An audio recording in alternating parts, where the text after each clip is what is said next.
जय Hind and aspirants. मैं धर्मेंद्र भाल से इंदौर डिफेंस एकेडमी रियल। आज आपको बता रहा हूं कि जो पेपर आपने दिया है उस पर मैं आज इंग्लिश में बात करूंगा, इंग्लिश वाले पेपर पर, और देखेंगे कि इस बार एनडीए 2 में किस तरह के क्वेश्चंस आए हैं, किस लेवल की डिफिकल्टीज है, और पढ़ाने वालों ने, मैं भी भाई, हम पढ़ाने वालों ने कहां गलती की है, पढ़ने वालों ने कहां गलती की है, और भविष्य में जो अप्रैल में आने वाला एनडीए 1 का पेपर है 26, उसमें हम क्या सुधार कर सकते हैं। ये सब चीजें हमको देखनी पड़ेगी और समझनी पड़ेगी। यदि हम ये सब चीजें देख लेंगे तो फिर आगे हम फेल नहीं होंगे। इस बार का पेपर पिछली बार की तुलना में, मतलब कि एक चीज तो यह रहती है कि हर बार यूपीएससी एनडीए सीडीएस के पेपर पिछली बार की तुलना में बहुत कठिन देते हैं, बहुत ज्यादा उसको कॉम्प्लिकेट बना देते हैं। पिछली बार या हर बार की तरह उसने एरर फाइंडिंग स्टार्ट में नहीं दी। वो नहीं देने से हमारे 40 नंबर सीधे सीधे चले गए हैं। इस बार का पेपर बहुत ज्यादा कॉम्प्लिकेट है। सामान्य अंग्रेजी पढ़ने वाले, उनका तो ये खेल ही नहीं है, मतलब उनके बस का खेल ही नहीं है ये। जिन लोगों ने जो दूसरी बार तीसरी बार एनडीए दे रहे हैं वो इस चीज को समझ गए होंगे, या जिन लोगों को कोचिंग क्लासेस में या उन्होंने सेल्फ स्टडी करके बेहतरीन इंग्लिश ग्रामर पढ़ी है, उन्हीं का ये खेल है। अदरवाइज वोकैब के मामले में देखें तो जिस तरह से उन्होंने वोकैब पूछी हुई है, सामान्य स्टूडेंट्स या सामान्य कोचिंग क्लासेस का खेल भी नहीं है। चूंकि वोकैब, यदि सैकड़ों वोकैब पढ़ रहे हैं, खूब सारी प्रैक्टिस कर रहे हैं, तो ही पॉसिबल है एनडीए का ये पेपर। अदरवाइज जो राजू खाता है राजू पीता वाली ग्रामर में यहां कोई सवाल ही पैदा नहीं होता है कि इसको कोई सॉल्यूशन कर लिया। मैं आप देखो, मैं कुछ आपको पेपर समझा रहा हूं, समझने में आप देखते हैं कि किस तरह का लेवल है और उन क्वेश्चन को समझते हैं अपन। देखो, पार्ट ए, यहां पर आपको पता है कि 2024 का सेकंड वाला पेपर है एनडीए का। पिछले पेपर में यह था कि हमको यहां वो फायदा हो गया था, एरर फाइंडिंग आती है तो समझ में आती है। इस बार भी एरर फाइंडिंग है, लेकिन पैटर्न अलग है, लेवल अलग है। और जो फर्स्ट टाइमर होता है, फर्स्ट टाइमर का तो मतलब बहुत रेयर कोई बच्चा होगा, 5% बच्चा होगा जो इसकी क्वालिफाइंग तक पहुंच रहा होगा। अदरवाइज सवाल ही पैदा नहीं होता कि इस तरह का इंग्लिश जो है फ्रेशर, जो फर्स्ट टाइम एनडीए अपेयरिंग कर रहा है, उसका खेल है वो। अब देखो, in the following items a sentence और a phrase is given with word that is underline. यहां पर क्या है भाई, वो अंडरलाइन है। जो वर्ड है वो क्या है, अंडरलाइन है। आप यहां देख रहे हैं कि वो वर्ड यहां उन्होंने अंडरलाइन करके रखा है। Underline followed by 4 words, 4 words दिए हैं उसको, और group of words, select the option that is nearest. Nearest का मतलब होता है सिनोनिम्स, उसके क्या हो, नियरेस्ट हो, मतलब उसके जैसा ही मीनिंग हो, मतलब सिनोनिम्स हो, सबसे बड़ी बात यह। In meaning to the underline word and mark your response on the answer sheet accordingly. आपको उसके हिसाब से आंसर शीट में मार्क करना है कि जो ये वर्ड है अंडरलाइन वर्ड, इन चारों वर्ड्स में से इनको कौन मैच कर रहा है। पहले मैं सेंटेंस पढ़ लूं। The professor has been able to instil confidence in her students.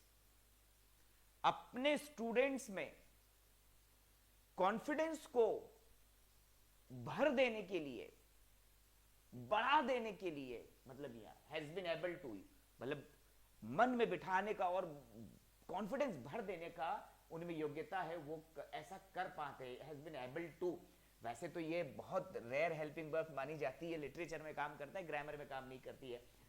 अब यहां पर अपन ने क्या पढ़ा, इरेडिकेट मतलब क्या होता है भाई। इरेडिकेट मतलब यहां पर खत्म करना, और अनलाइक मतलब होता है एक जैसा, और यहां पर इनफेयर जो हम उपयोग करते हैं वो तर्क करने के लिए प्रयोग करते हैं, और इन सब चीजों। अब ये क्या है,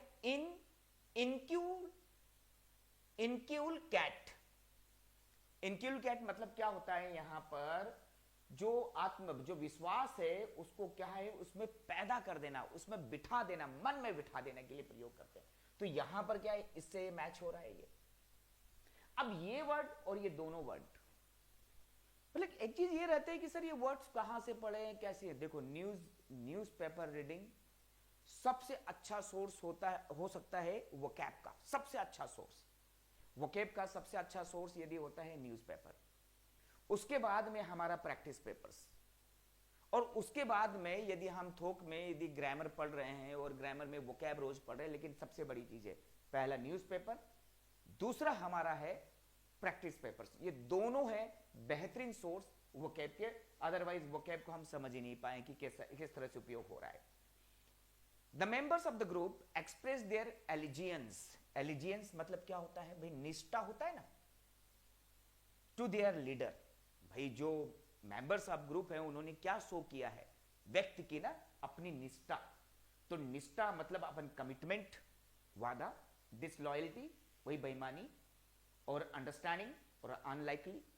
तो यहां हमको पता हो गया कि सर ये जो एलिजियंस है यहां पर कमिटमेंट से मैच कर रहा है, क्योंकि हमको ढूंढना भी सिनोनिम्स है ना सर, पर एग्जाम्स में थोड़ा सा डिफिकल्ट हो जाता है एकदम से। लेकिन एक चीज रहता है कि यदि कोई वर्ड्स हमने बार बार पढ़े हैं, बार बार किसी वर्ड्स को पढ़ते हैं, उनका हिंदी मीनिंग या फिर आपके रीजनल लैंग्वेज में उसका मीनिंग क्लियर हो जाता है, तो फिर आपको रिकॉल जल्दी होता है।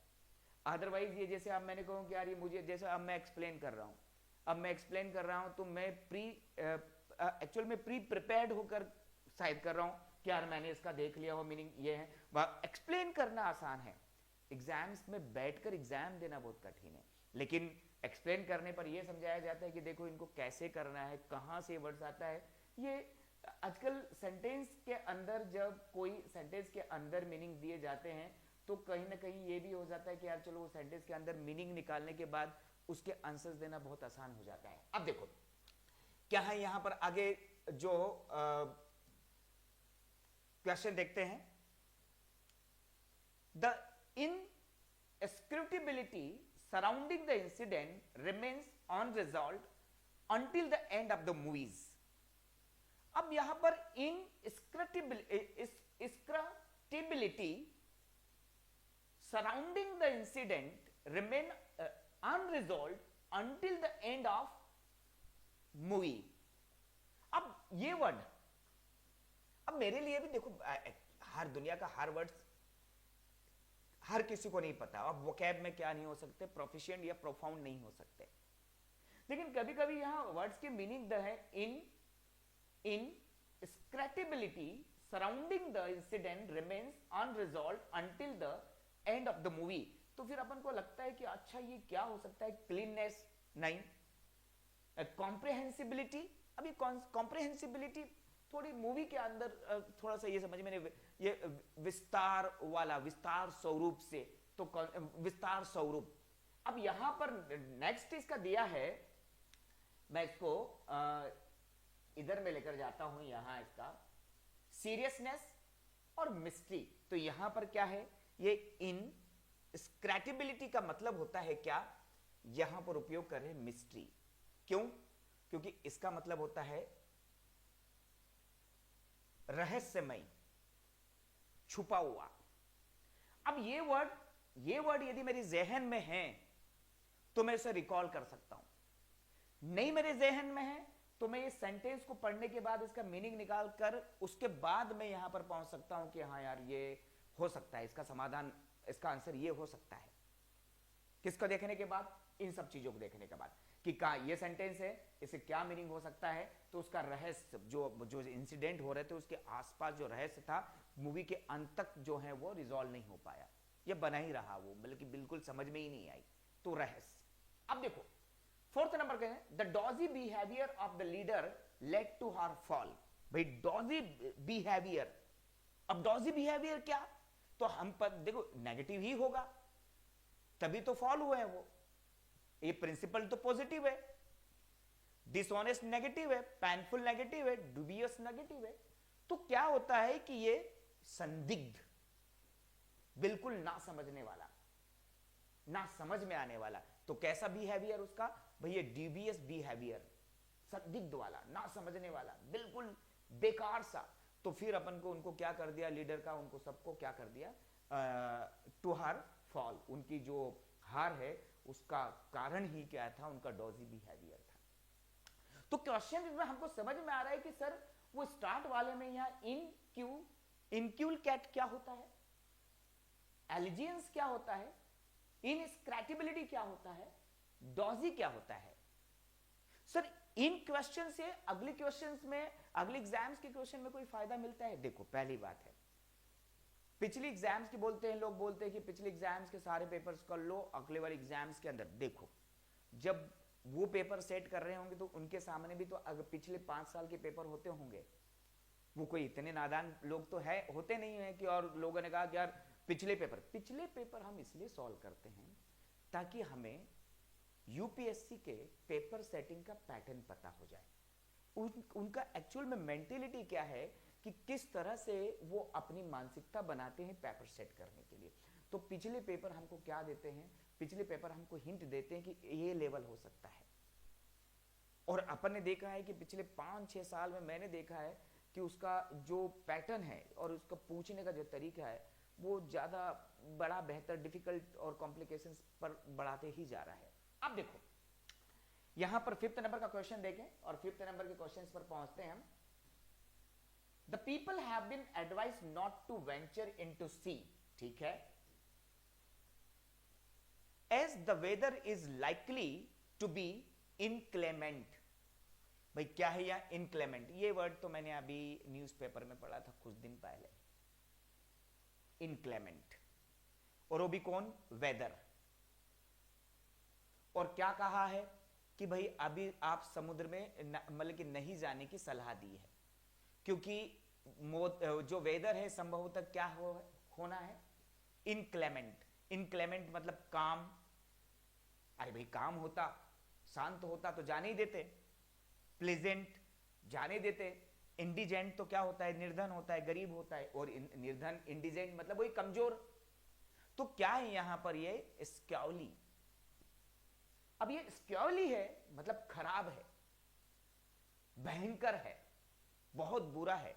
ये इनक्लेमेंट का मतलब होता है भयंकर, ज्यादा नुकसान पहुंचा देने वाला। तो वो स्क्योली का उपयोग मतलब यहां पर इसके साथ ही हो गया है। तो फिर अपन को समझ में आ गया यहां सर इस तरह से वोकैब समझ में आ रही। तो ये जो 5 क्वेश्चंस थे वोकैब के, वो वोकैब के 5 क्वेश्चन किस लेवल के थे, ये हम चीज को समझ गए कि सर कितना बड़ा लेवल बनाया है। अब देखो हम आगे बढ़ते हैं और समझते हैं कि किस तरह के लेवल का पेपर है। अब यहां पर अगला क्वेश्चन दिया है हमको, और अगला क्वेश्चन क्या दिए हैं भाई, इन this section each items consist of 6 sentence, ठीक है। अब passage, the first 6 sentences are given in the beginning, S1 S6, मतलब ये S1 जो है ये अपनी जगह पर ही रहेगा, S6 अपनी जगह पर ही रहेंगे। 2 सेंटेंस है, दोनों के मीनिंग है, ये लास्ट में होगा, ये फर्स्ट में होगा। द मिडिल 4 sentences each,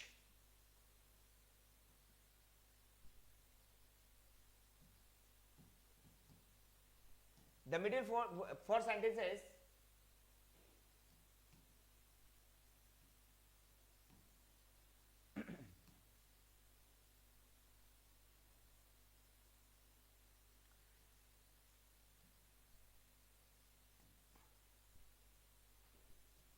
ठीक है, the middle 4 sentences in each have been jumbled, क्या कर दिया उनको, बिखेर दिया है, एंड लेबल्ड एज PQRS। खूब अपन ने PQRS खूब समझते हैं भाई, एनडीए का तो फेवरेट चैप्टर है PQRS। PQRS समझाओगे कि नहीं सर? पर उसको भी देखो स्टूडेंट्स को समझने का ही होना, उसके भी लेवल होते हैं, level 1, level 2, level 3, basic level, moderate level और एडवांस लेवल। अब यहां पर क्या आता है भाई, दोनों लेवल हो जाते हैं, एडवांस ही लेवल है। एनडीए तो हमेशा PQRS एडवांस लेवल ही है। यदि आपकी अंडरस्टैंडिंग बहुत अच्छी है तो आप इनको सॉल्व कर सकते हैं, अदरवाइज नहीं कर सकते, यह हर किसी के बस का खेल नहीं है। अब देखो, Sufism is an English word coin in the 19th century, ठीक है भाई। सुफिज्म क्या है, एक इंग्लिश वर्ड है और जिसे 19th century में बनाया है। इट में अल्सो हैव बीन सुफा, the platform outside a place of Islamic worship. ये पहले होगा, इसके बाद में PQRS आएगा, और फिर जो है सेंटेंसेस में जो भी आना है वो लास्ट का ये PQRS। तो Sufism is an English word coined in the 19th century. The word used for Sufism in Islamic text, tasawwuf. Historians have understood this term in several ways. According to some scholars, it is derived from sup meaning wool, others derive it from supa meaning purity. अब देखो यहां पर answer तो अपन ने ठीक है क्या ले लिया है, यहां पर ये ले लिया है, लेकिन इसकी प्रैक्टिस और अंडरस्टैंडिंग, पहले जो PQRS पूछे जाते थे वो बहुत नॉर्मल उनके मीनिंग होते थे, नॉर्मल पैराग्राफ्स होते थे, लेकिन अभी जितने भी दिए हैं वो ज्यादातर हिस्ट्री से उन्होंने उसको कनेक्ट कर दिया है। अब यहां पर यदि आपको हिस्ट्री पता हो तो ये यहां से सुना है, ये वाला वर्ड है Sufism is an English word, कहां से आया है भाई, इस्लामिक टेक्स्ट तासावुफ से आया है, ठीक है। और ज्यादातर हिस्टेरियंस मतलब कि जो हैं इसको कई हिस्सों में समझाते हैं या समझे हैं, और फिर मतलब कि जो हैं authors have drawn it from the super meaning, according to some scholar it is drawn from ये फिर और ये, तो सेंटेंस यहां पर बन जाता है SPQR। लेकिन कहा यहां ग्रामर नहीं लगा, यहां ग्रामर नहीं है, यहां अंडरस्टैंडिंग है, कॉम्प्रिहेंसिव ठीक है, आपका रीडिंग अच्छा है तो इनको हम कर सकते हैं, अदरवाइज ये नॉर्मल इंग्लिश पर काम नहीं करते, ये अंडरस्टैंडिंग पर ही काम करते हैं। देखो दूसरा है वो भी उन्होंने इसको भी किस पर रखा है, हिस्ट्री पर ही रखा हुआ है। देखे Al Biruni was born 973 in Khwarazm in present day Uzbekistan, ठीक है, यहां से शुरू हुआ ये सेंटेंस, ये 6th नंबर पर जाएगा PQRS, ठीक है ना। तो यहां PQRS उन्होंने पहले से दे रखा है, अब हमको इसको समझना है कि क्या है। इन 1017 when Sultan Muhammad invaded Khwarizm, he took several scholars back to his capital Ghazni. Al-Biruni was one among them. He was well versed in several languages, Syriac, Arabic, Persian, Hebrew and Sanskrit. Khwarizm was an important center of learning and Al-Biruni received the best education available at time. However, he did not know Greek, although he was familiar with the works of Plato and other Greek philosophers. यहां हमारे पास answers क्या है, सबसे पहले हमने क्या लिया है, क्यों लिया है, पहले हमने क्यों लिया है क्योंकि अल-बिरूनी की बात है, he was well versed in several languages, भाई उसके बारे में बताया है। फिर हमने बताया है उसके बारे में however he did not know the Greek, फिर हमने बताया है कि Khwarizm was an important center of learning and Al-Biruni received the best education available at the time. In 1017 when Sultan Muhammad invaded Khwarizm, he took several scholars back to his capital Ghazni. Al-Biruni was one among them.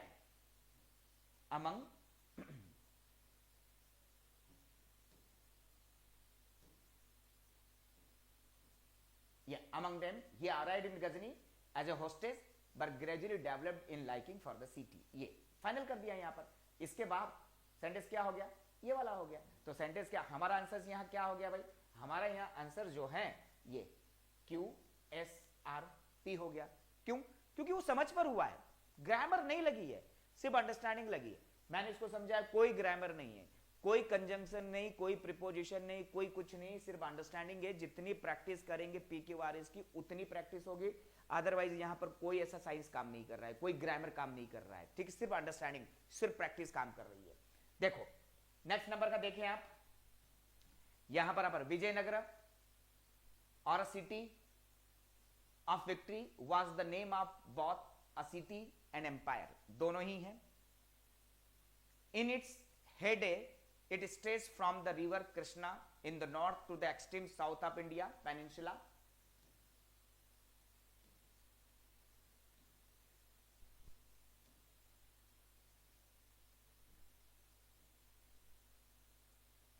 ठीक है, they remember it had a, और sentence यहां ठीक है, although it fell into ruin in 17th-18th century, it continued to live in the memories of the people who inhabited the Krishna Tugnabhadra Dwap. In 1565, the city was sacked and subsequently deserted. The empire was found in the 14th century, founded in 14th century. अब यहां पर read करने के बाद हमारे पास answer क्या है? SPRQ. अब क्या SPQR? अब यदि यहां पर हम सेंटेंस आप देखें तो सबसे पहले हम पहुंचे किस पर? SP पर. क्या कह रहा है भैया? SP, S और P. The empire was founded in 14th century. भाई यहां पर एम्पायर की बात कर रहे हैं अपन, विजयनगरा 14. फिर हम क्या है? SP पर बात करेंगे. It is head in its head it stretch from the river Krishna in the north to the extreme south of the Indian peninsula. फिर R पर जाएंगे. In 1565 the city was sacked and subsequently deserted. और फिर Q में जाएंगे. although it fell into ruin in the 17th-18th century, it continued to live in the memories of the people who inhabited the Krishna Tugbhandra Dwap. तो यहां पर ये sentence अपन ने देखा कि हाँ चलो यार इसका आंसर क्या है यहाँ ये. अभी आंसर किस पर? उसके सीक्वेंस पर, कि भाई सीक्वेंस में यहां पर कौन आएगा. सबसे पहले मैं S लिखूंगा, फिर P लिखूंगा, फिर R लिखूंगा, फिर Q लिखूंगा, तब जाकर इसकी सीक्वेंस बनेगी पैराग्राफ्स में. अब यहां पैराग्राफ्स में सीक्वेंस बनी है. थोड़ा सा हम आगे बढ़ते हैं और देखें 9th वाला सेंटेंस देखें. Liberalisation and globalisation freed India's economy from the low GDP trap that had impeded India's progress. ठीक है, S1 है ये. S6, today India has transformed into one of the largest economy of the world. ठीक. अब देखिए यहां पर P है, Q है, R है, S है. बड़े बड़े सेंटेंस है. यहां पर क्या है? ये बड़े बड़े सेंटेंसेस है. और बड़े बड़े सेंटेंसेस हैं तो हमको समझ में आ गया कि यार ये बड़े बड़े सेंटेंसेस है. अब इसमें क्या पढ़े हम? P. India's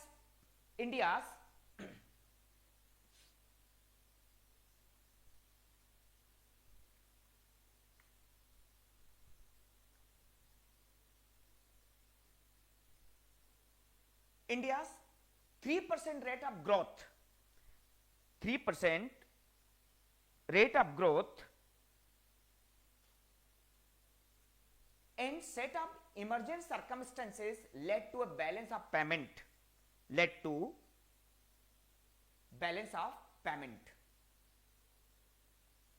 crisis in the early 1990.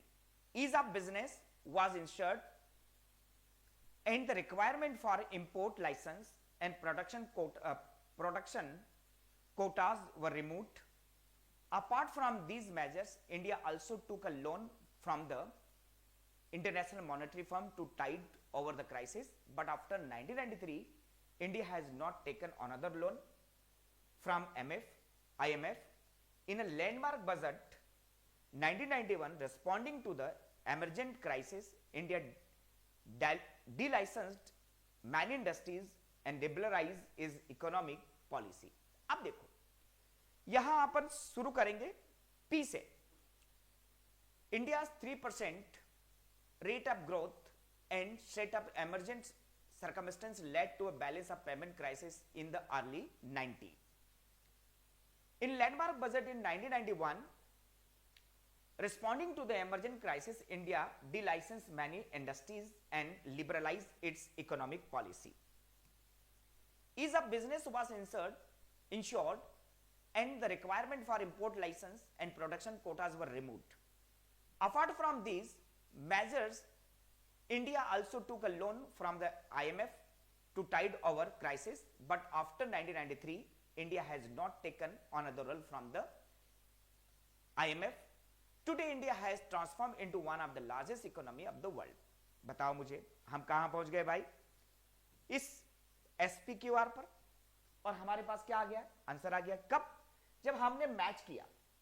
अब मैच किया, मैंने क्या कहा आपको, कोई ग्रामर नहीं, कोई साइंस नहीं है यार, ग्रामर का यहाँ सिर्फ अंडरस्टैंडिंग। यदि मैं यहां कंफ्यूज हो गया तो मुझे पढ़ना पड़ेगा यार कि अच्छा ये पढ़ा है यहां पर, फिर मैंने देखा कि यार यहाँ 90 लिखा हुआ है, ये यहाँ 90 लिखा है, तो ये 90 से मैं शुरू करूंगा, फिर 91 में क्या हुआ है, फिर क्या उससे मिला है, फिर 93 में क्या है। तो कुल मिलाकर मुझे सीक्वेंस भी दी 90, 91, 93 और फिर यहां पर ये, तो मुझे सीक्वेंस भी दे दिया आंसर की।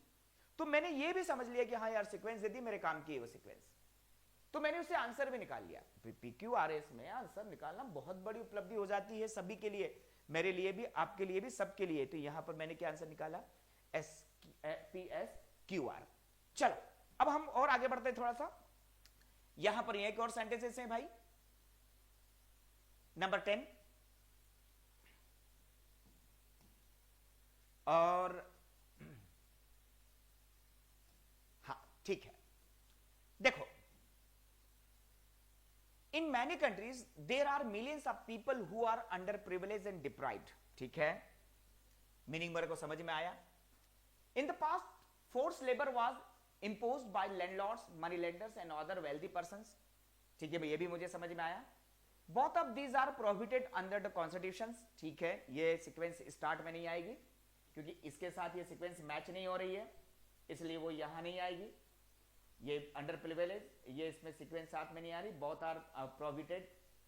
one such form of exploitation in our country has been begar, forced labor without payment। ठीक है, ये ऐसा लग रहा है कि इसको आना चाहिए या नहीं। दूसरा यहां पर the marginalized were often subject to exploitation by the fellow human being. Another closely related from the exploitation is buying and selling a human being and using them and as a slaves. Both these are prohibited under the प्रेम। तो पहले क्या आना चाहिए, are Q, ठीक ना, यहां पर आर है, या तो फिर मतलब कि जो one such of exploitation in our country has been begar, forced labor without payment, Q, Q, or both begar or forced labor has been begar or forced labor without payment। one such of exploitation in our country has been begar or labor here। the marginalized are often subject to exploitation by their fellow human being। another closely related one of the selling of human beings and using them, Q, S, P and R। तो यहां पर क्या हो गया भाई, यहां ये मैंने पहले सबसे पहले क्या लिखा, मैंने यहां पर पहले सबसे पहले Q लिखा, ठीक है, फिर मैंने यहां S लिखा, Q S P। one of such exploitation in our country has been begar, forced labor without payment। another closely related form of exploitation is buying and selling human being, them slave। the marginalized are often subject to exploitation by their fellow humans। R और P, R के बाद S, SR, SR, another, PR, closely marginalise and both are, हाँ यही match, ज्यादा match ठीक से ये कर रहा है। ठीक है, यहां पर अपन इसको क्या है आंसर्स में कि हमारे पास मतलब यदि हम इसको देखें मीनिंग में अपन देखें, in many countries there are millions of people who are under privileged and deprived. ठीक है, one such a form of exploitation in our country has been begar or forced labor without payment, without payment. ठीक, Q last में है नहीं, मतलब कि यहां इसका है नहीं, ठीक है, without payment. both of these are prohibited under the Constitution of India, Q, S, R, Q। the marginalized are often subject to exploitation by their fellow beings। one such form of exploitation in our country has been begar। both of these are Q, S and P। I think this is very suitable, R, Q, and S, and then last the P. Both of these are provided under the Constitution. In the past, forced labor was imposed by landlord, money lender, NEM. Q last में है नहीं. हाँ, I think it is the best answer of this question. मतलब कितना कठिन हो जाता है इसके सीक्वेंस को मिलाने के लिए और उसको समझने के लिए कि यार मीनिंग कौन सा होगा, लेकिन जब आंसर शीट आएगी तब आपको पता चलेगा कि यार ये अपना मीनिंग है, लेकिन ये यहां पर इससे मैच नहीं है, ये यहां पर इसका ही है, क्योंकि ये जो ये वाला हिस्सा है जो बोथ, इन दोनों के बाद आना चाहिए, ये वाला हिस्सा है इन दोनों के बाद आना चाहिए, तभी जाकर both these are prohibited under the constitution of India. क्या? एक्सप्लॉयटेशन ऑफ ह्यूमन बीइंग और आप मतलब कि जो इसका स्लेवनेस, ये दोनों ही क्या है? बेकार. ये बेकार और एक्सप्लॉयटेशन ऑफ ह्यूमन बीइंग दोनों ही का कॉन्स्टिट्यूशन के अंदर प्रोहिबिटेड है, तो ये इन दोनों के बाद ही आना चाहिए, इसलिए पी लास्ट में ही आएगा. यदि पी लास्ट में नहीं आएगा तो इस सेंटेंस का कोई मतलब नहीं निकलेगा.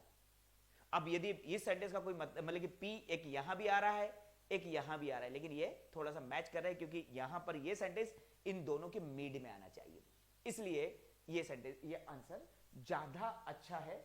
और वहां शुड मीनिंग में भी पूरा पैराग्राफ है तो फिर उसका मीनिंग भी अपन निकाल रहे हैं. ठीक, चल अब आगे बढ़ते हैं और समझते हैं. Each of the following items in this section consist of sentence, the part which have been jumbled, this part have been labeled PQRS. Each sentence is followed by 4 sequences, namely ABCD, indicating the rearrangement of the parts. You are required to select the most appropriate option and mark your response on the answer sheet accordingly. मतलब एक चीज समझो, अभी तुमने paragraph बनाया था, अब आप सेंटेंस में ये एरर फाइंडिंग है.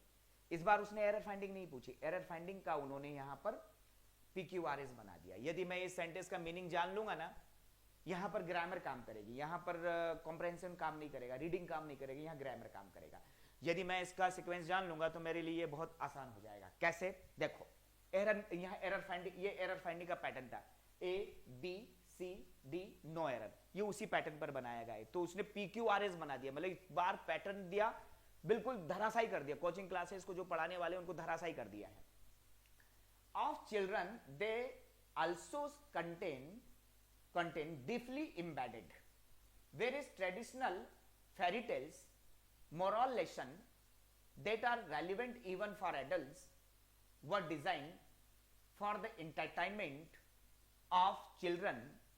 They also deeply embedded moral lessons that are relevant for even for adult. तो यहां पर देखो, whereas traditional fairy tales were designed for the entertainment of children, क्योंकि entertainment नाउन है, ये भी नाउन है, बीच में क्या आ रहा है? बीच में ऑफ आ रहा है, तो मैं यहां ऑफ को, तो भाई ऑफ क्या करता है? दो नाउन को आपस में जोड़ता है. टेल्स ऑफ चिल्ड्रन वहां आ नहीं सकता था, ठीक है ना. और ये क्यू के बाद पी आने की संभावना नहीं बन रही थी. क्यों? क्योंकि ये टेल्स वर्ब है और वर्ब के बाद प्रीपोजिशन थोड़ा सा मतलब कि एप्रोप्रिएट हो तभी लगता है. अब मैंने यहां पर ये क्यू से शुरू किया सेंटेंस को, whereas traditional fairy tales were designed, फिर मैंने ऐसे लिखा, for children, for the entertainment of children, they also contain deeply embedded moral lesson that are relevant even for children. तो मैंने यहां पर क्यू से शुरू किया, एस लगाया, फिर पी किया और फिर आर किया, तो क्यू एस पी आर मेरा ग्रामेटिकल है. मैंने केवल इतना ध्यान रखा कि ये ऑफ मैच हो जाए और ऑफ दो नाउन के बीच में मैच हो, तो ये चिल्ड्रन नाउन है, एंटरटेनमेंट नाउन है या ऑफ है, इसी से मेरा आंसर बना क्यू एस पी आर. मतलब ग्रामर काम कर रहा है. यहां पर ऊपर PQRS में क्या काम किया था? वहां पर काम किया था मीनिंग. यदि मेरा मीनिंग क्लियर है तो ही मैं वहां पर आंसर निकाल पाऊंगा. मेरी रीडिंग, मेरी अंडरस्टैंडिंग अच्छी है तो ही मीनिंग निकाल पाऊंगा. कोई ग्रामर काम नहीं कर रहा है, यहां पर ग्रामर काम करेगा. एक बात याद रखना. दूसरा देख जा रहा हूं मैं, सेंटेंस है, of school education is an in electable truth that sporting activities are an integral part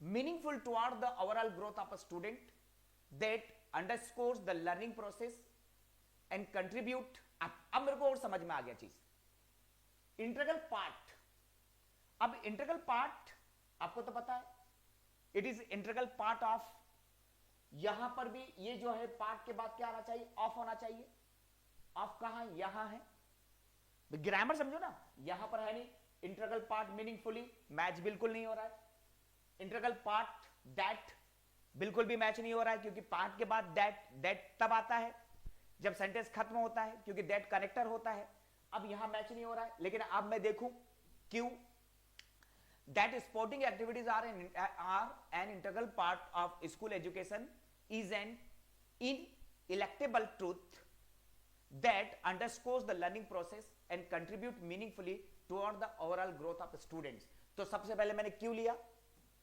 P लिया, ठीक है ना, और that फिर S लिया, फिर मैंने R लिया, तो Q P S R, तो Q P S R मैंने यहां पर आंसर्स बनाया. क्यों? मेरे को यहां भी एक चीज समझ में आई, ये ऑफ. मैं यहां ग्रामर देख रहा हूं, मीनिंग बिल्कुल नहीं देख रहा हूं क्योंकि सेंटेंस में मीनिंग नहीं देखा जाता, ग्रामर देखा जाता है. और ऊपर वाले जो PQRS थे, बड़े बड़े सेंटेंस थे, वहां केवल वहां पर मीनिंग था. इस सेंटेंस का मीनिंग नीचे वाले सेंटेंस से मैच करूं, पूरी स्टोरी मैच होगी, तब जाकर मैं क्या बना पाऊंगा, तब जाकर मैं जो है सेंटेंस बना पाऊंगा. अदरवाइज मैं उसके PQRS निकाल ही नहीं सकता. मतलब कि मेरे बस का खेल नहीं. यदि मैं आंसर लर्न करके भी, रट कर, देख कर भी आऊं, तब भी मेरा खेल नहीं है वो, तब भी मैं नहीं बना सकता क्योंकि कितना मैं याद रखूंगा, मुझे आंसर शीट मुझे याद रहनी नहीं. इस पे ग्रामर पर अपन को ध्यान देना पड़ेगा. अब देखो और आगे मैं बढ़ रहा हूं. यहां पर देखा मैंने and containment on account of life lived, the beneficial outcome of well without retribution and rebuke, a various life is a piece of mind. देखो, a virtuous life is peace of mind. ठीक है, अब मुझे समझ में आ रहा है कि यहां क्या लिखा, peace of mind, a virtuous life क्या है, a piece of mind and, क्योंकि एंड का पार्ट ऑफ स्पीच सेम होना चाहिए, पार्ट ऑफ स्पीच सेम होना चाहिए. यहां पर ये एंड है तो इसके पहले यहां कंटेनमेंट है, ये नाउन है, माइंड नाउन है, पर ये प्रीपोजिशन है, ये वेल एडजेक्टिव है. और एंड का पार्ट ऑफ स्पीच क्या होता है, हमेशा सेम होता है. तो मुझे एंड के पहले भी एक नाउन चाहिए, जबकि ये एडजेक्टिव है, ये प्रीपोजिशन है. तो ये दोनों मैच, ये यहां पर नहीं जाएगा, मतलब क्यू के साथ ये नहीं जाएगा. ठीक है, अब ये वाला सेंटेंस, अच्छा, सेंटेंस की शुरुआत हमेशा नाउन करता है, एक बात ये भी मुझे याद है, या तो प्रोनाउन करता है. अब सेंटेंस की शुरुआत जो है मुझे करनी है, तो ये सेंटेंस की शुरुआत की है वर्चुअस लाइफ, ये नाउन हो गया. तो ये सेंटेंस की शुरुआत की एस, peace of mind and contentment पी, ठीक है ना, contentment on account of life lived, ठीक है, द बेनिफिशियल आउटकम, ठीक है, कंटेनमेंट वेल विदाउट रेट्रीब्यूशन और rebuke, the beneficial outcome of well without, the beneficial of outcome well without, outcome of well without retribution and rebuke. तो मैंने यहां पर क्या लिखा, पहले एस पी और क्यू लिखा और लास्ट में मैंने आर लिखा, एस पी क्यू आर. ये मेरे यहां पर, यहां मैंने क्या देखा, यहां मैंने एंड देखा, कंजंक्शन. और पिछले दो सेंटेंस में मैंने क्या देखा, प्रीपोजिशन ऑफ. तो मुझे ग्रामर समझ में आ रहा है, मैं यहां ग्रामर से हिंट लेकर इनका सॉल्यूशन कर रहा हूं. बाकी मैं मीनिंग तो यहां मायने रख ही नहीं रहा, मीनिंग बाद में मायने रख रहा है कि मैं ग्रामर तो मैच करूं. ग्रामर तो आपको एरर फाइंडिंग है, ये यहां पर एरर फाइंडिंग का मतलब कि तरीका अलग दिया हुआ है.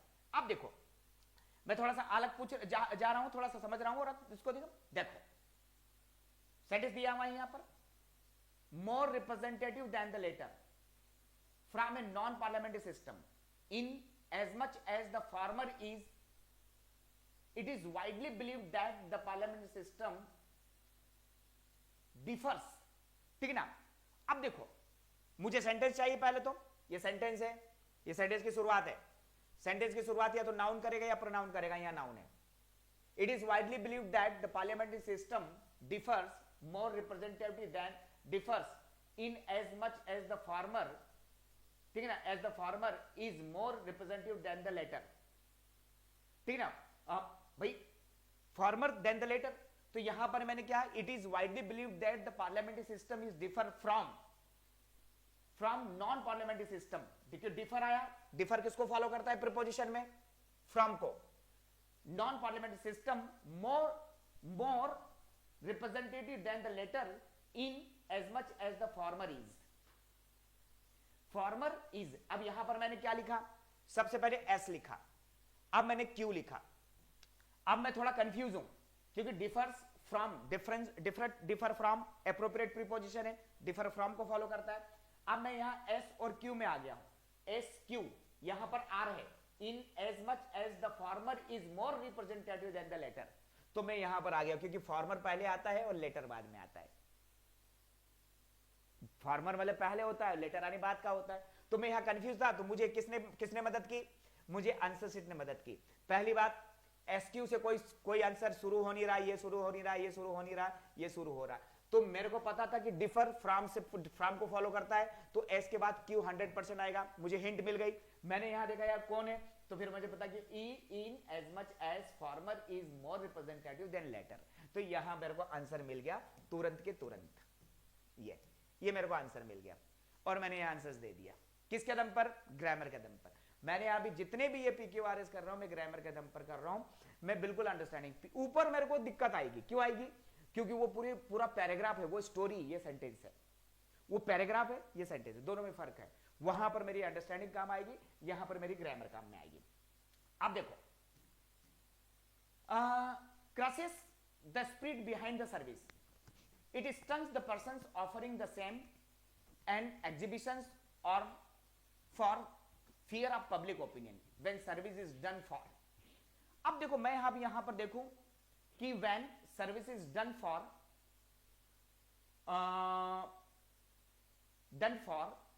नाउन चाहिए मुझे, exhibitions ठीक है, ये यहां पर is done for एग्जीबिशन और for fear of public opinion. मुझे एसआर मिला है यहां पर, क्यों मिला है, डन फॉर एग्जीबिशन और for fear, for exhibition for fear, दोनों नाउन बन रहा है यहां पर, एग्जीबिशन के लिए और fear of public opinion. S और आर मिला है मुझे, S R S R S R, S R यहां है, ठीक है। अब मुझे आगे देखना है, क्यों से, it स्टन्स the person offering the same and crushes the spirit behind the service, no doubt, ये मुझे मिल गया। यहां मैंने क्या देखा, फॉर एग्जीबिशन और for fear of public opinion. तो मुझे ग्रामर मैंने मैच की, ग्रामर मैच की, मेरे को आंसर मिल गया। मैंने अभी तक जितने भी सब ग्रामर मैच किया, वहां पर मैंने मीनिंग मैच किया था, वो थोड़े से डिफिकल्ट, ये थोड़ा डिफिकल्ट तो दोनों ही यार। यदि दोनों में हमको समझ में नहीं आया तो कैसे काम चलेगा, तो दोनों ही डिफिकल्ट है, ऐसा नहीं है। लेकिन प्रैक्टिस में इस तरह की यदि हमको प्रैक्टिस पता हो जाएगी तो फिर हमारे लिए ये बड़ा आसान हो जाएगा। मैं आगे बढ़ता हूं, क्या है यहां पर, each of the following sentences in this section has a blank space followed by 4 opinions, ठीक है। Option, select the most appropriate options to fill in the blanks and mark your response on the answer sheet accordingly. Fill in the blanks से इन्हें improvements कहा जाता है, इन्हें क्या कहा जाता है, ये इंप्रूवमेंट्स के नाम से जाने जाते हैं। और खूब सारी प्रैक्टिस इसकी करनी चाहिए, ग्रामर और वोकैब दोनों पर काम करता है ये। अब देखता हूं क्या काम करेगी, यहां ग्रामर काम करेगी या वोकैब काम करेगी। It does not look like he is going further और फार्दर, दो में से कोई भी आएगा। इन इज स्टडी देन, क्योंकि कंपैरेटिव है, और दो कंपैरेटिव, एनी फार्दर होता नहीं है, एनी फार्दर होता नहीं है, उपयोग कर सकते हैं बोले। अब ये फार्दर मतलब होता है डिस्टेंस के लिए, और ये फार्दर होता है कंडीशंस के लिए। He went farther into the forest, वो आगे निकल गया फॉरेस्ट में। अब he does not look like he is going further in his studies than what was predicted by his school principal। तो यही आंसर है, फार्दर, आगे निकल गया, वो बहुत आगे निकल गया, जितना उसके प्रिंसिपल ने एक्सपेक्ट नहीं किया था। तो यही आएगा, ये फर्दर नहीं आएगा। जैसे Gandhi ji went to further for education, आगे की पढ़ाई के लिए, दोनों का मतलब आगे है, लेकिन ये डिस्टेंस है और ये कंडीशन है। तो मैं इस नीचे वाले को प्रिफर कर रहा हूं। फिर वो आंसर शीट क्या कहती है देखते हैं। All the confusion of the thief made a quite gateway. देखो अब आपको पता है एमंगस्ट, एमंग और एमंगस्ट में क्या फॉलो मीनिंग होता है भाई, प्रीपोजिशन पढ़ते तो अपन को पता है ना कि एमंगस्ट में क्या होता है, एमंगस्ट के बाद आने वाला जो भी वर्ड है उसका फर्स्ट अल्फाबेट क्या होना चाहिए, वोवेल होना चाहिए। तो मैं यहां पर क्या कर रहा हूं, एमंगस्ट नॉट एमंग, ठीक है ना। एमिडिस तो अलग चाहिए, एमिडिस ऑल द कंफ्यूजन नहीं, क्योंकि एमिडिस जो है अनकाउंटेबल नाउन के लिए लगता है और कंफ्यूजन ऑल है तो वो काउंटेबल है। तो एमंगस इज वेरी सुटेबल, जिसने में एमंग लगाया वो गलत लगाया, ठीक है ना। अब चलो आगे, हम आगे बढ़ते थोड़ा सा। The intricate operation on the patient required the expertise of an specialist, by surgeon, by special surgeon, ये यहाँ स्पेशलाइज, ये स्पेशलिस्ट होता है, ये तो अपन को पता है, ठीक है ना। तो यहाँ पर स्पेशलिस्ट होता है, ये अपन जानते हैं, स्पेशलिस्ट सर्जन के लिए प्रयोग किया जाता है और वो स्पेशल सर्जन नहीं होता है ना। ठीक है, और यहाँ पर ये सेंटेंस है अपने पास, there are 30 students inside the, 30 students है, काउंटेबल है, ये लेस देन अनकाउंटेबल के लिए उपयोग किया था। लेस देन गलत होता है, THA होता है, ई है यहां पर, ये TH गलत होता है, आंसर इज फेवर देन, ठीक है ना। तो there are fewer than 30 students, ठीक है, तो वहां उपयोग किया जाता है। यहां देखो there are many, there are many, ये तो मैंने अभी, ये तो मैंने अभी देखा, ये तो अभी आ रहा है ना। बाढ़ आ रही है, पानी आ रहा है, तो स्ट्रैंडेड, ये फिलिस्तीन में वर्ड उपयोग किया है, जो बिल्कुल बेसहारा छोड़ देते हैं, भाग जाते हैं, उसको छोड़कर चले जाते हैं, बिल्कुल कंडम पड़े रहते हैं, उसके लिए प्रयोग किया जाता है स्ट्रैंडेड, छोड़ना। तो ये तो अभी मैंने अभी जस्ट देखा, अखबार पढ़ने का काम में आ गया ये वर्ड। तो अखबार से तो वैसे बहुत सारे वर्ड्स आए हैं यहाँ पर, मतलब काफी वोकैब, रेगुलर वोकैब है। तो ये तो मैंने यहाँ आंसर अभी मैंने कल परसों ही अखबार में पढ़ा था, और सेंटेंस का मीनिंग भी मैं समझ गया था। लैंडस्लाइड हुआ है ना, सडन लैंडस्लाइड, तो ये अखबार का there are many standard vehicles on the highway due to sudden landslide. देखो सेम टू सेम सेंटेंस है जो न्यूज़पेपर में आया था, ठीक है। चलो मैं आगे बढ़ता हूं कि यहां पर क्या कह रहा है भाई, आगे में ये ऑप्शंस में क्या कह रहा है, देखो यहां पर आपको क्या कह रहा है, the following items have sentence in the direct और indirect speech followed for by 4 options, one of the options correctly convert the direct speech into indirect speech। देखो कभी भी ऐसी उम्मीद नहीं थी, किससे ऐसी उम्मीद नहीं थी, एनडीए वाली एग्जाम से, तो यूपीएससी से एग्जाम के नरेशन का क्वेश्चन, देखिए नरेशन के क्वेश्चन है 4 और 16 नंबर के क्वेश्चन है और शानदार क्वेश्चन है। देखो कन्वर्ट डायरेक्ट इनटू इनडायरेक्ट में करना है अपन को। Ayushi said to the group, we have had enough of suffering today, it is time to march. तो हमको तो पता है सेट टू का टोल्ड हो जाएगा, ठीक है, हैव का हेड हो जाएगा, ये हेड ऐसे ही रहेगा और यहां पर ये वाज हो जाएगा, वैसे के वैसे। Ayushi told the group that they had had enough suffering that day, this day, today का दैट डे हो ही जाता है, आपको पता है, and it was time to march for. A वाले को हमने लगा दिया, सारे जितने भी हमारे नरेशन के कॉन्सेप्ट थे वो सब मैच हो गए। क्यों? पढ़ा है ना, सेट टू टोल्ड में हो जाता है, ये हैव है, ये हेड में हो जाएगा, बाकी हेड में ही रहेगा। सर हैव हेड का प्रयोग करते, बिल्कुल हेड का भी प्रयोग करते, हैव हेड का भी प्रयोग करते, मीनिंग है, मीनिंगफुल सेंटेंस है वो, ठीक है ना। और बाकी तो टुडे का दैट डे हो ही गया और इसका वाज हो गया, पूरा सेंटेंस बनकर तैयार हो गया, ठीक। आगे बढ़ते हैं। हाँ, यहां पर दूसरा सेंटेंस, हाँ इसी का है ये, दूसरा सेंटेंस क्या कह रहा है, 22 number, convert the direct into indirect, ठीक है, यहां भी डायरेक्ट को ने। Alas we lost the match by 1 point said the captain.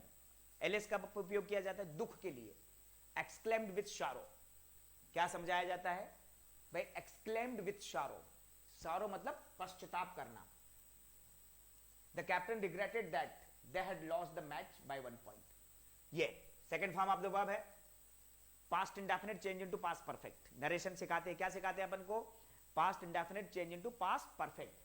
ये पास्ट इंडेफिनिट था, क्या हो गया यहाँ, पास्ट परफेक्ट हो गया।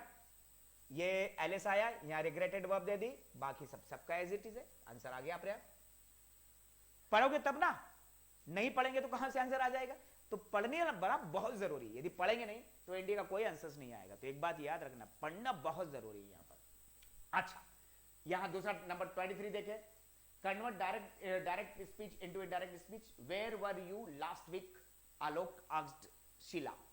ठीक है, अब यहां पर आलोक आस्क्ड शीला, तो यहां पर टोल्ड आया है, ठीक है, error, Alok asked Sheela where he had been the week before, हाँ इसके चांसेस है, Alok asked where he she was, ठीक है, तो एक्चुअल में देखो हैड बीन तब आता है जब सेंटेंस पास्ट कंटिन्यूअस टेंस होता, Alok asked Sheela where he she was the week before, ये सही आंसर है, ठीक है ना। क्यों? क्योंकि यहां पर ये वर आया है, where were you last week, Alok asked Sheela, Sheela के बारे में पूछ रहा है, तो शीला क्या हो जाएगी, सी हो जाएगी, तो Alok asked Sheela where she was, Alok asked Sheela where she was. आपको तो पता है ये कनेक्टर है यहां पर, और जो हेल्पिंग वर्ब है वो सब्जेक्ट के बाद लेके जाएगी, सेंटेंस अफर्मेटिव हो जाएगा, और ये टाइमिंग हो जाएगा द वीक बिफोर, मतलब द लास्ट वीक की जगह द वीक बिफोर हो जाएगा यहां पर, तो आंसर यहां पर क्या आ गया, हमारा सी आ गया है। ठीक, चलो मैं आगे बढ़ता हूं, और 4 क्वेश्चन दिए थे भाई उन्होंने, यहां पर 4 दिए थे नरेशन के, हाँ 4 क्वेश्चन नरेशन के दिए हैं, तो 21, 22 और 23, 3 क्वेश्चन है, बड़े शानदार क्वेश्चन है। चलो आगे आ जाता हूं मैं आपको, और पैटर्न बता देता हूं, एनडीए पैटर्न बहुत पूछता है यार, मतलब एनडीए इंग्लिश में जिस बहुत अच्छे है, समझ लीजिएगा कि लोग कहते हैं ना 320, क्या कहते हैं 320 का कट ऑफ सबसे बेस्ट कट ऑफ है, और 200 नंबर की इंग्लिश में 180 नंबर लाने की ताकत रखनी चाहिए, थोड़ा बहुत जीएस में, थोड़ा बहुत इंग्लिश मैथ्स में 90 नंबर आपको तो पता है क्वालिफाइंग है, क्योंकि आर्ट्स कॉमर्स बायो सब देते हैं इसको, तो मैथ्स सबके लिए एक ही जैसी है, ठीक है ना। लेकिन जीके और इंग्लिश में 180 150 नंबर यहां ले आए, ठीक है, 100 125 नंबर आपने कहां ले आए, उधर ले आए, 100 नंबर मैथ्स में ले आए, ये आपका कट ऑफ हो गया। जरूर थोड़ी ना कि सब में आप एक्सपर्ट हो जाए, तो यहां पर ये देखो, अब समझो मैं क्या कह रहा हूं, द किंग, हाँ क्या कह रहे हैं, पहले अपन डायरेक्शन पढ़ लें, following items have sentence in active voice with 4 option, one of the option convert the active voice into passive voice correctly, select the most appropriate option and mark your answers on the answer sheet। ठीक, active voice passive voice का है भाई, narration का question भी आ गया, active voice passive voice का question भी आ गया, वो भी चीज देखे। The king who the people love build the castle 5 centuries ago, ठीक है। अब आपको पता है past indefinite active voice, past indefinite active voice, past indefinite है, अब हम इसको पैसिव वॉइस बनाएंगे। Castle was built 5 centuries ago by the king who was loved by the people, correct answer। past indefinite second form of the verb active voice, past indefinite was verb third form, बन गया sentence, यहां subject पहले, यहां complement पहले, sentence बनकर तैयार है। आगे अगला वाला sentence, the company has recruited 400 engineers who will have to complete an internship for 3 weeks, present perfect, future model, complement कौन है, 400 engineers, 400 engineers स्टार्ट में आएगा, कहां आ रहा है देख लेते हैं अपन,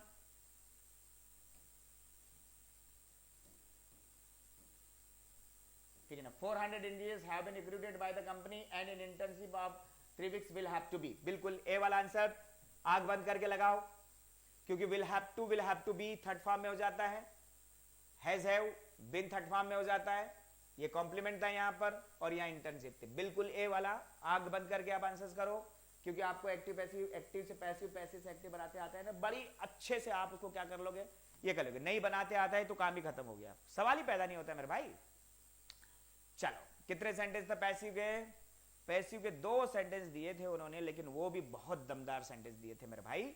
चलो अब आगे बढ़ते हैं अपन, डायरेक्शन है यहां पर, इन the following items a pair of words is provided, you are required to select the option that most appropriately describe the meaning of the both the words and mark your response on the answer sheet accordingly, ठीक है।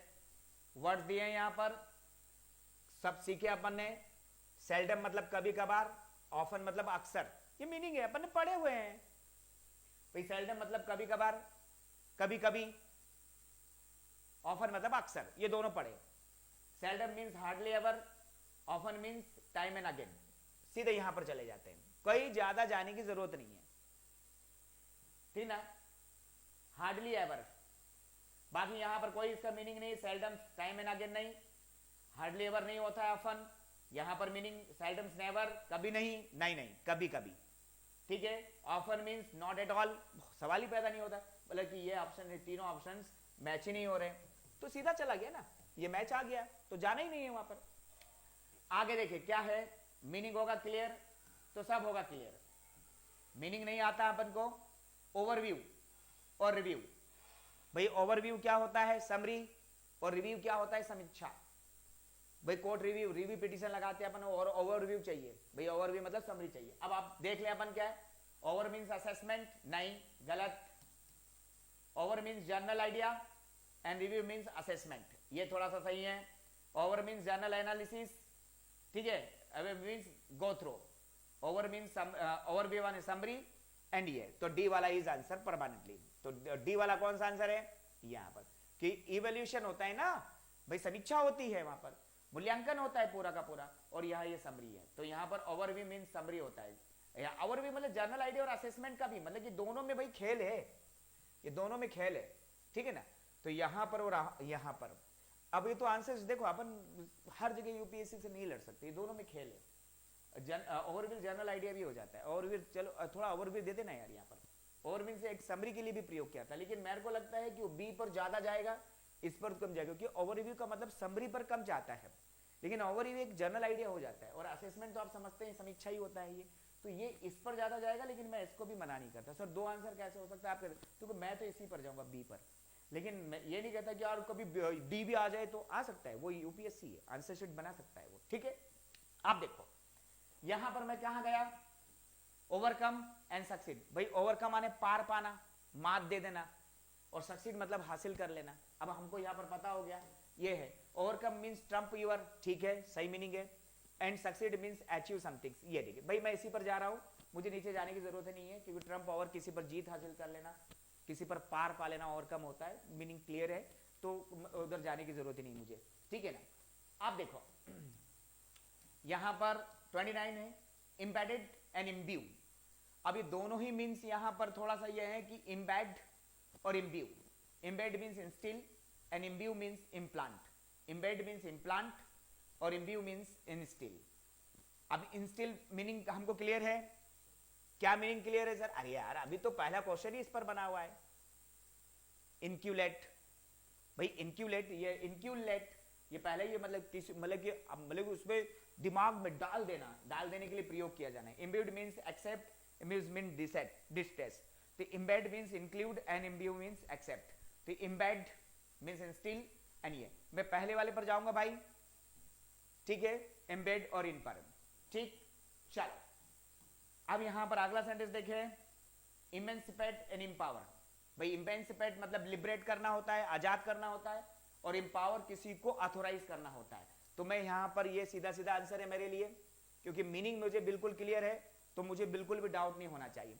हमको पता है emancipate करना किसी चीज को liberate करना, और एम्पावर करना किसी को ताकत देना, अधिकार देना, ऑथोराइज करना। तो ये दोनों वर्ब है, दोनों वर्ब है, तो दोनों वर्ब यहां आ गए, liberate and authorise. Authorisation noun है, तो वहां पर वो गड़बड़ हो गया ये, ठीक है ना। फ्रीडम वहां पर ये नहीं आता, इनकाउंटर वो अलग चीज हो जाएगी, तो ये यहां पर ये मैच यहां होना, ये मैच यहां नहीं हुआ, ठीक है ना। ये इंसेपेट ये उल्टा हो गया, तो दोनों गलत हो गए। अब ये क्यों सही हो गया, तो अपन को पता हो गया, मेथड ऑफ ओमिशन भी काम कर गया यहाँ। तो आप देखो मैं आगे बढ़ रहा हूं, यहाँ एक कॉम्प्रेहेंसिव रीडिंग है। जब तक मेरा रीडिंग अच्छा नहीं है, मैं कॉम्प्रेहेंसिव रीडिंग ठीक से नहीं कर सकता है, तो मेरा रीडिंग बहुत अच्छा होना चाहिए। Can agriculture productivity meet human needs in the long run? Since 20th century advances, given increasing cost, do not seem sustainable.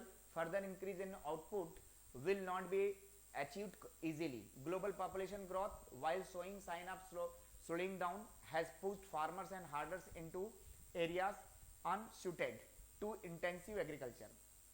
Accelerating worldwide ecological disruption, reserves of arable land and fresh water have diminished alarmingly. Chemical runoffs have compounded pollution problem. Invasion of natural inhabits have hastened species existence. Desertification has been severe in the last 100 years, especially in North America, southern portion of Africa, Australia, northern Mexico and the American Southwest. ठीक है, tropical forest have shrunk by one and half since world war second with agriculture pressures causing 3/4 of that loss. Government intervention has produced its share of catastrophes, ranging from a terrible famine in China between 1958 to 61 that may have killed 30 million people and destroyed the Aral Sea. Taking everything into consideration, we may remain hopeful about the humankind's agricultural prospect, but we can scarcely look forward optimistically at the end of the first quarter of the 21st century. ठीक है, ये मैंने paragraph पढ़ लिया, मुझे आश्वस्त हो गया, मुझे पूरा समझ में आ गया। पूरा समझ में आने के बाद मैं उसको पढ़े बगैर तो मैं आंसर कर ही नहीं सकता ना। अब मुझे पता why do you 20th century advances not seem sustainable, ठीक है ना, they do not meet the human needs, ठीक है ना, due to the increased cost of agriculture production. ये सबसे बड़ी चीज है 20th century में। क्या एडवांस है कि वहां पर जो है ये बढ़ गया due to increase of the cost of agriculture productions. ठीक है, what pushes farmers into places unsuited for agriculture? Population growth है भाई, ठीक है, वो ज्यादा हो गई है। वाटर स्कैर्सिटी है अपने पास, ऐसी बात है, लेकिन पॉपुलेशन ग्रोथ सबसे ज्यादा हो गई है। ठीक है, which one of the following is not true according to the passage for ecological degradation? भाई ecological degradation global population growth के कारण हुआ है, एक्सेस यूज ऑफ केमिकल्स के कारण हुआ है, डिजर्टिफिकेशन के कारण हुआ है, लेकिन वर्ल्ड वार के कारण नहीं हुआ है। वर्ल्ड वार कैसे कारण हो सका इकोलॉजिकल इसका प्रॉब्लम के लिए? वर्ल्ड वार कारण नहीं है, वो तो इनडायरेक्ट कारण है, लेकिन डिजर्टिफिकेशन ये तो मेनी चीज है ना, तो वर्ल्ड वार नहीं है, तो ये गलत है। डी वाला बिल्कुल सरासर गलत है यहाँ पर। What is the conclusion of the author in the passage about the prospect of agriculture in the world? The author is both hopeful and skeptical, ठीक है, of the prospect of the agriculture. The author is very hopeful of the prospect of agriculture. The author is skeptical of the prospect of agriculture. The author is neither hopeful nor. देखो ऐसा तो नहीं है, passage के last में आपको देख रहा है कि we may remain hopeful about the human mankind agricultural process, but we can scarcely look forward. मतलब look forward optimistically at the end of the first quarter of the year. तो look forward scarcely, मतलब scarcely यहाँ पर देखो ये क्या scarcely आ गया doubtful, तो doubtful हो गया है यहाँ पर, तो फिर हमारे लिए फिर ये author of both hopeful and skeptical prospect of agriculture, ये ए वाला, क्योंकि वह scarcely उपयोग किया तो थोड़ा सा डाउट भी हो गया, मुश्किल वाला बड़ी मुश्किल से, और ये होपफुल है, आप तो वहां होपफुल तो है ही है।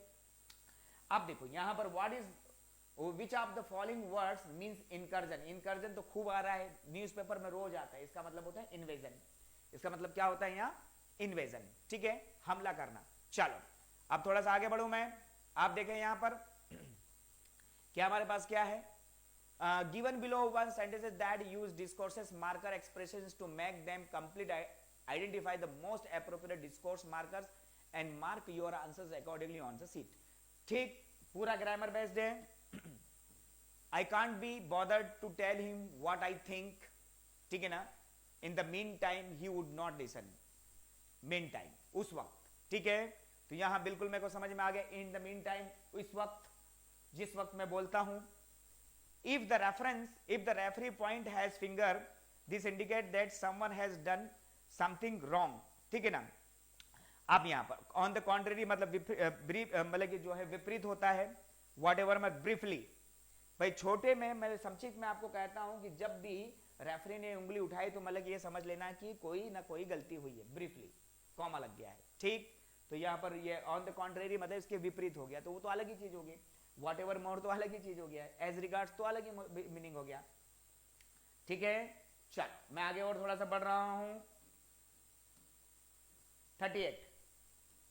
Have you been to the local library at, ठीक है ना, तो incidentally have you been to the local library yet, तो incidentally short of frankly at the same time नहीं, incidentally अच्छा वर्ड है, ये भी सर ये बुरा नहीं, लेकिन ये फ्रेज है पूरा, ये अकेला ऐसे नहीं आता। frankly यहाँ कैसे यूज होगा, हो तो सकता है क्योंकि एडवर्ब है, कोई बुरा नहीं है यहाँ पर, लेकिन इंसिडेंटली को यहां उपयोग करेंगे तो ये अरे भाई कहीं कैसे न कैसे आप तो अभी तक नहीं गए हैं क्या, इंसिडेंटली भी नहीं गए हैं क्या, तो ये इंसिडेंटली यहां पर ये आ गया ये, ठीक है ना।